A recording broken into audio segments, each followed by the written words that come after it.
नमस्कार, मैं हूं हरबंस नागोके।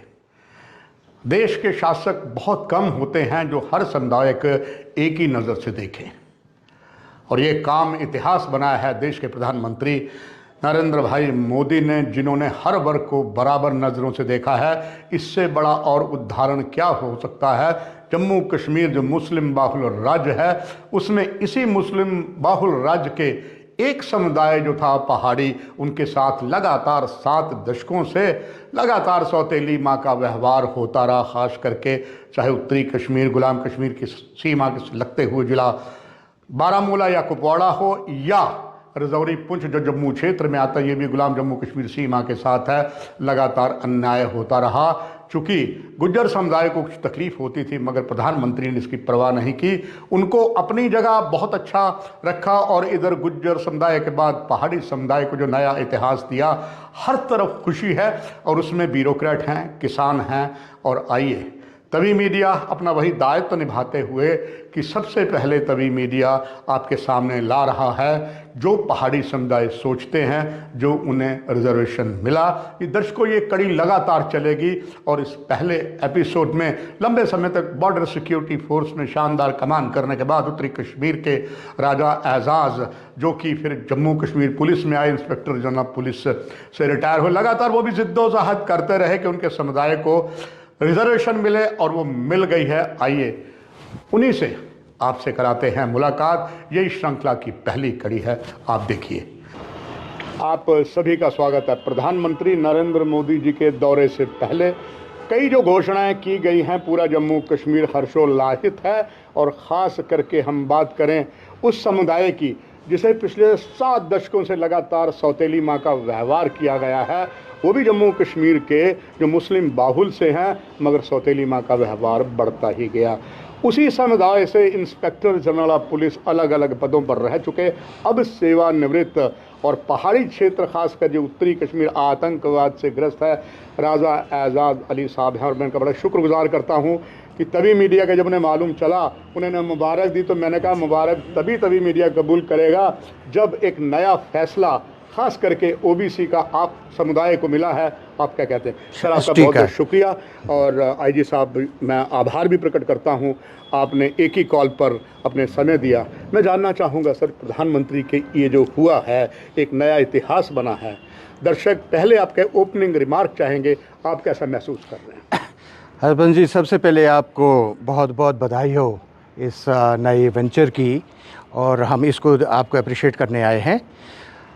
आपके माध्यम से मैं आज देश के प्रधानमंत्री नरेंद्र मोदी साहब का अपनी एक मज़लूम कौम की तरफ से बहुत बहुत शुक्रिया अदा करना चाहता हूँ कि जिन्होंने हमारी एक तकरीबन 40-50 साल की जदोजहद, और ख़ुसूसन 32 साल की जो जदोजहद है, उसको कंसिडर किया और एक मज़लूम कौम को उनका हक़ दिया। ये सिर्फ मोदी जी के इस दौर में मुमकिन था। और ये मैं शुक्रिया अदा करूं अपने होम मिनिस्टर का, जनाब अमित शाह साहब का, एक्सट्री आयरन मैन ऑफ इंडिया, कि उनके बिना ये मुमकिन नहीं था, ये उन्होंने मुमकिन किया। यहाँ ही मैं शुक्रिया करूँगा अपनी कौम की तरफ से हमारे एलजी श्री मनोज सिन्हा जी का, क्योंकि उन्होंने जो कैटलिस्ट के तौर पर, हमारे वकील के तौर पर जो उन्होंने मदद की, हमारा केस पेश किया, शायद वो ना होते तो ये मुमकिन ना होता। मैं अपनी कौम की तरफ से इन सारे अपने लीडर्स का शुक्रिया अदा करता हूँ। यहाँ मैं ये ज़रूर बोलूँगा कि पहली गवर्नमेंट है जिन्होंने महसूस किया कि वो जो सबका साथ सबका विकास में वो बिलीव करते हैं, इंक्लूसिव जो उन्होंने इस वक्त ये एक हक़ अदायगी की। पिछले 70 साल से तो एक मुहिम चल रही थी कि पहली बार मैं सलाम करता हूँ उन लोगों को जिन्होंने पहाड़ी लोगों को 70 की दहाई में एक शनाख्त दी, क्योंकि हम शनाख्त भूल चुके थे। वो जो 47 में हमें तोड़ ताड़ किया, सियासी तौर पर हमारे सीनों पर आरी चलाई, और मेजर पोर्शन हमारा उसमें दूसरे साइड फेंक दिया, और हमको एक अक़लियत में छोड़ दिया यहाँ, और कस्ब पुरसी के हाल में। और उन लोगों का जिन्होंने अपने कल्चर को उजागर करके पहाड़ियों को शनाख्त दिलाई कि आप पहाड़ी हैं, उन्होंने कल्चर से, संगीत से, गाने बजाने से हमको एहसास दिया। मैं सब उनको सलाम करता हूँ। और उन लोगों को जिन्होंने बुनियादी तौर पर जो हमारे सियासी लीडर थे, जिन्होंने एक पहाड़ी कल्चर फोरम को ऑर्गेनाइज़ किया ताकि सारे लोगों को एक प्लेटफार्म पर लाएं और उनको उनका हक दिलाएं। मैं मशकूर हूँ उन सारे लीडरों का, शायद सारों का नाम इस वक्त मैं कह ना सकूं। पुराने जिन लोगों ने स्टार्ट किया, जैसे मसूदी नज़ीर मसूदी साहब थे, उनके बाद कुरैशी ब्रदर्स थे, उसके बाद उनमें आज एक ज़िंदा भी हैं मजीद ज़िंदा दिल, जो हमारे पास तबारकन मौजूद है, उसका ज़िक्र करूं। फिर जो 80 ये 90 की दहाई थी, उसमें जो हमारे लीडरान थे, जिनमें मोहम्मद दिन बांडे साहब थे, जिनमें मिर्ज़ा रशीद साहब थे, जिनमें रफ़ीक हुसैन ख़ान साहब थे, जिनमें मुश्ताक बुखारी साहब थे, जिनमें और तारक साहब थे अपने रजौरी वाले। बहुत सारे हमारे ये लीडर थे जिन्होंने एक प्रपोज़ल में हमारा यहाँ से कैबिनेट के ज़रिए जो उस वक़्त की गवर्नमेंट को मजबूर किया कि ये एक लिस्ट बनाकर गवर्नमेंट ऑफ इंडिया को बनाई जाए कि ये उन लोग पिछड़ा हुआ ये एक ज़िला है। राजा आज़ाद साहब, आप ही के हिस्से के बहुत से ब्लड रिलेशन सरकार की अलग बद इंतज़ामी से वो पार चले गए, और अब तो पार्लियामेंट में 90 के दशक में पार, जो कि कश्मीर समस्या का एक समाधान है कि पाकिस्तान के कब्जे वाला कश्मीर हम मुक्त करवाएंगे, और ज़्यादा आप ही के समुदाय के लोग हैं। बिल्कुल, मैं चाहूँगा ये कार्यक्रम वहाँ भी देखेंगे। आपका एक संदेश उन्हीं सभी के लिए। Welcome back. देखिए, बात ऐसी है कि हम सरहद पर रहते हैं, LOC पर रहते हैं। हम अपनी फोर्सेस के दोष बदोश चले, ये पूरे जितने भी हमारे 70-75 साल हुए, और इसको रिकॉग्नाइज़ किया हमारी गवर्नमेंट ऑफ इंडिया ने। अगर आपको याद हो, राजौरी में होम मिनिस्टर साहब ने कहा कि हिंदुस्तान की तमाम अवाम आराम से सोती है इसलिए कि पहाड़ी लोग हमारे बॉर्डरों का तहफ़्फ़ुज़ करते हैं। ये बहुत बड़ी आदर थी, हमारे लिए इज़्ज़त थी।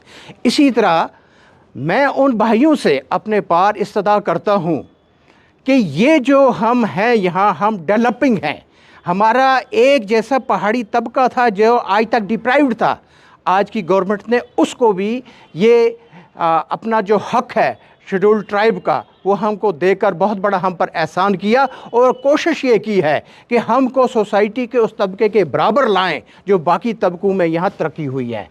और उनको भी मैं कहता हूँ कि आइए इस चीज़ को अवेल करिए, हमारी तरक्की देखिए, हमारी खुशहाली देखिए, लिबर्टी देखिए कि हमारे पास प्रिविलेज क्या है। वहाँ तो कोई नाम नहीं ले सकता किसी के खिलाफ।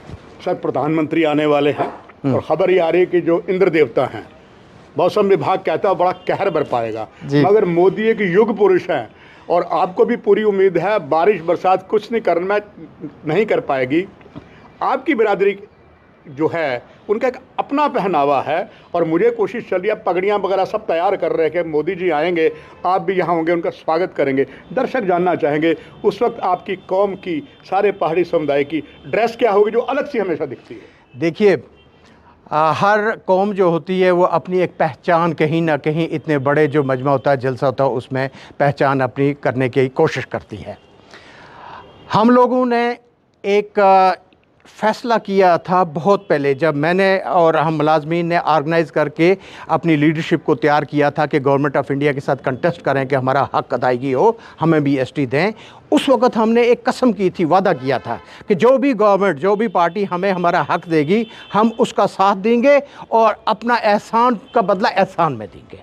आज जो मोदी साहब यहाँ आ रहे हैं, मोदी जी आ रहे हैं जम्मू में, आज हमारा पूरा तबका कैसे भी अटायर में हो, कैसे भी ड्रेस में हो, सारे जमा होकर हम उनको एक स्लोगन पेश करेंगे कि आपने हमारे जैसी मजलूम कौम पर एहसान किया है, हमारा हक दिलाया है, हम अवेलेबल हैं, हम आपके सोल्जर हैं, हम फुट सोल्जर्स हैं, हमें बताइए हमें क्या करना है और हम उसके लिए चलते हैं। करजोफ नहीं करते, आपका समुदाय आप होते हैं। लंबे समय तक आपने Jammu Kashmir police, even BSF में किया, 38 साल की पत्रकारिता में मैंने बड़े तरीके से आपको देखा, एक पारखी नज़रों देखा। You are coming very up. आखिर में पूरे देश का अब संदेश आपके समुदाय से, एक देशवासी के नाते पूरे देश को ऐसा है कि मैं एक बहुत ही निम्रता से, बहुत ही एक नरमी से एक इस्तदा करूंगा अपने देश वालों से। ये जो हालात पिछले 30 साल से कश्मीर में पैदा हुए, और जिन लोगों की वजह से हम पर ये जुल्म हुआ, तकलीफ़ हुआ, कश्मीरियों के हुआ, आपस में हम बट गए, उनका अपना हाल वो हो रहा है। लेकिन हमारे लिए, कश्मीरियों के लिए सबसे बड़ी तकलीफ़ आप जानते हैं क्या है? कि हमें इस वक्त ये एहसास हो रहा है कि हिंदुस्तान की अवाम हमको अपना नहीं रही है। हमें अपनाइए, हम कश्मीर हैं, आपका हिस्सा हैं, घर है आपका जो है हिस्सा है। मेरा हर एक कश्मीरी चाहता है कि पूरा हिंदुस्तान की अवाम हमें अपनाए, और हमें जब अपनाएगी हमारे लिए सबसे बड़ा वो एहसान होगा। आपने महत्वपूर्ण बातें की और दावे से दर्शक कह सकते हैं एक नया इतिहास जो आपने लिखा है वो देश की एकता, प्रभुसत्ता, अखंडता को काम आएगा।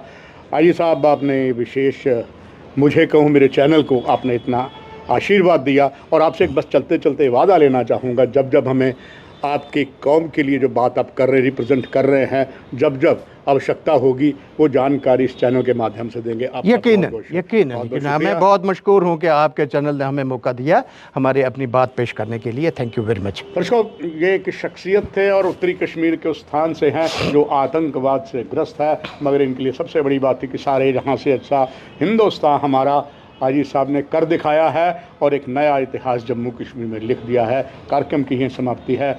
आईजी राजा आज़ाद साहब को शुक्रिया कहते हुए थैंक यू सर। यहीं पर समाप्ति है दर्शकों, और इस क्रम को हम लगातार जारी रखेंगे। नमस्कार।